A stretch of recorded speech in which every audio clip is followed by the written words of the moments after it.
আসসালামু আলাইকুম। বিনোদন বাংলায় আপনাদের সবাইকে অনেক অনেক শুভেচ্ছা। বাংলাদেশ ফুটবল ফেডারেশন নারী ফুটবলারদের জন্য ত্রিদেশীয় একটি ফুটবল টুর্নামেন্টের আয়োজন করে।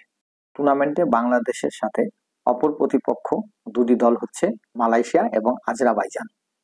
টুর্নামেন্টটা অনুষ্ঠিত হবে ২৬ নভেম্বর ২০২৫ থেকে ২ ডিসেম্বর ২০২৫ পর্যন্ত।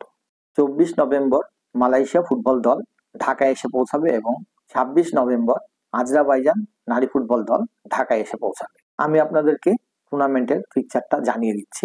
২৬ নভেম্বর প্রথম খেলায় মালয়েশিয়া স্বাগতিক বাংলাদেশের মুখোমুখি হবে।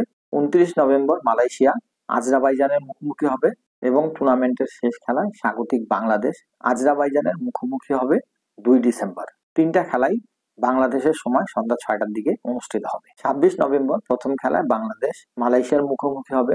মালয়েশিয়া এবং বাংলাদেশ সর্বশেষ একে অপরের মুখোমুখি হয় ২০২২ সালে। দুটি ফিফা ফ্রেন্ডলি ম্যাচ দুটি অনুষ্ঠিত হয় কমলাপুর স্টেডিয়ামে। প্রথম খেলায় বাংলাদেশ ৬-০ গোলে মালয়েশিয়াকে পরাজিত করে, কিন্তু দ্বিতীয় খেলায় মালয়েশিয়া কামব্যাক করে সেই খেলায় ০-০ ড্র রাখতে সক্ষম হয়। এএফসি কোয়ালিফাইং রাউন্ডে মালয়েশিয়া এইচ গ্রুপে অংশগ্রহণ করে এবং এইচ গ্রুপ থেকে মালয়েশিয়া কিন্তু কোয়ালিফাইং করতে ব্যর্থ হয়।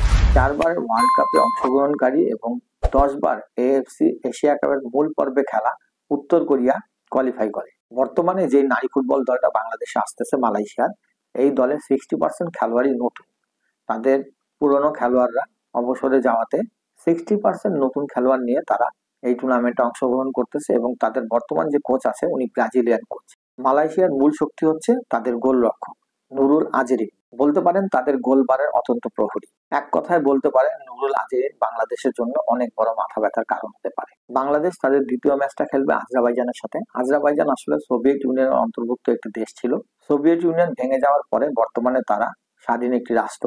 আজেরবাইজান ইউরোপের অন্তর্ভুক্ত একটি দেশ হওয়াতে তারা ইউরোপিয়ান ঘরানার ফুটবল খেলে থাকে। খুব দ্রুত গতিতে আক্রমণে উঠতে পারে এবং খুব দ্রুত গতিতে নিচে নেমে আসতে পারে। বাংলাদেশের মেয়েদের এর আগে ইউরোপিয়ান কোন দেশের সাথে খেলার অভিজ্ঞতা নাই। বাংলাদেশের মেয়েদের জন্য এটা একটা নতুন অভিজ্ঞতা। দেখা যাক এখন বাংলাদেশ ইউরোপিয়ান এই দেশটার সাথে কেমন ফুটবল খেলে। তবে আজেরবাইজান সম্বন্ধে পরিষ্কার কোনো ধারণা নাই। তবে আমি চেষ্টা করব যেদিন বাংলাদেশ মালয়েশিয়ার ম্যাচ সেই দিন বাংলাদেশ এবং মালয়েশিয়ার সম্বন্ধে বিস্তারিত আরো কিছু জানানোর, এবং যেদিন আজেরবাইজান এবং বাংলাদেশের ম্যাচ আজেরবাইজানকে নিয়ে বেশ কিছু তথ্য আপনাদের সামনে তুলে ধরার চেষ্টা করব। আজকের মতো আপনাদের কাছ থেকে বিদায় নিচ্ছি। আসসালামু আলাইকুম ওয়া রাহমাতুল্লাহ।